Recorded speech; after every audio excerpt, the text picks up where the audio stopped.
This is Brother Teacher Reginald.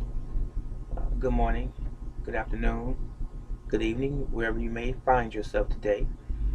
I just wanted to share something with you for a moment, and I want you to think about what I'm about to share with you, and that is about family. For all of us that have children, cousins, grandparents, aunts, and uncles, and so forth, even friends that we deem to be close friends, that is, never forget what you have. Family is important. We are human. We are a human species and we're social creatures.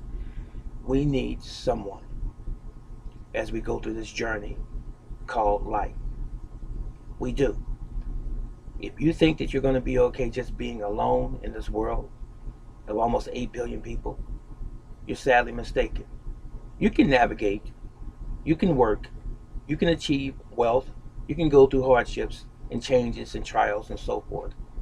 But there's nothing like having someone there with you to go through some of these changes, trials, and tribulations, and so forth.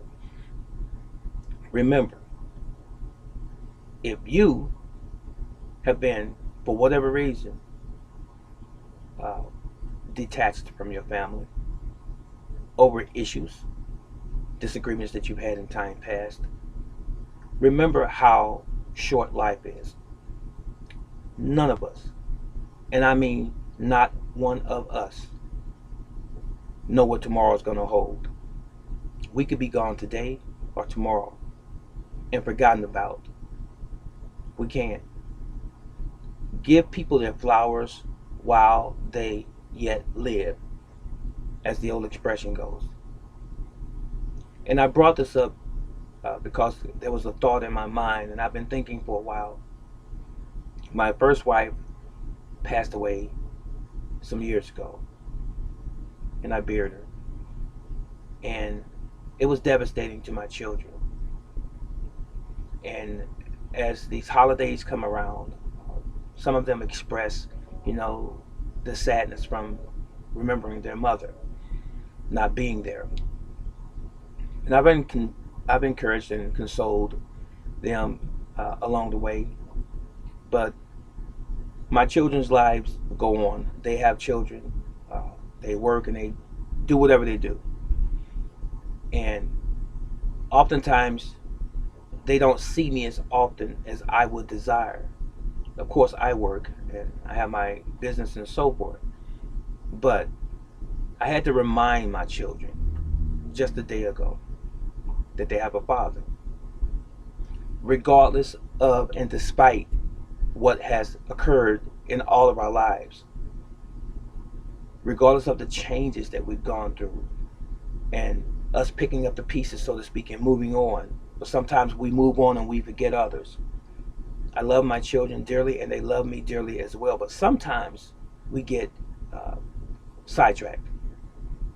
We forget.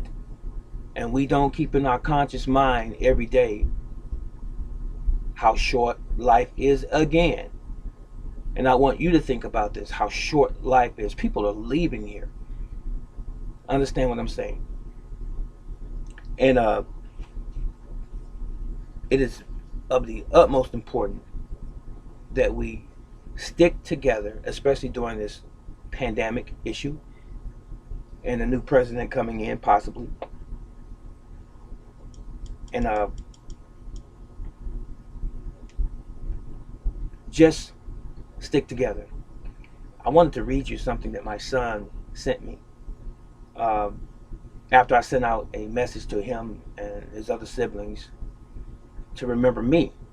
Now, there was no malice in anything that I said.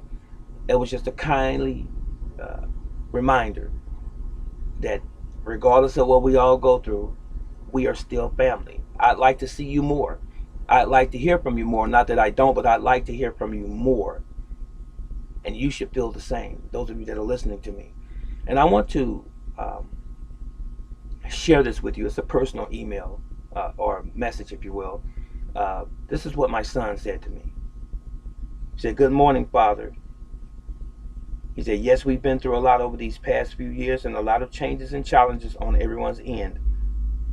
He said, I'm still finding my place in life. I'll never give up. Too much is at stake. He said, forevermore, I am with you and I love you. I love you, Daddy. Never forget that I'm always here if you need me. This physical form will eventually pass away, but it's the legacy you leave behind that everyone remembers you for. And that was so touching to me.